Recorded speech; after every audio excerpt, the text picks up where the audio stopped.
guys, हाम्रो mini blog यहाँ स्वागत छ। Oh my god! हामी बसको यात्रामा छौँ हैन। केटाहरू चाहिँ दुईजना उता छन् हैन।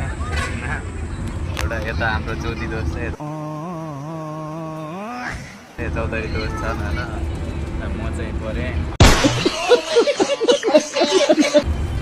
अरु के छ गाडी कस्तो भइरहेछ गाडीमा? राम्रो भइरहेको कहिले पुग्ने त्यो थाहा छैन भन्ने भएर खुल्दुली उठिरहेको होला होइन। जसमा दोष के भइरहेछ, अनुभव कस्तो भइरहेछ गाडीमा? यसो दुई चार शब्द जाओस् न। कस्तो लागिरहेछ तिमीलाई चाहिँ गाडीको यात्रा कस्तो भइरहेछ? राम्रो भइरहेछ। उसलाई चाहिँ राम्रो भइरहेछ,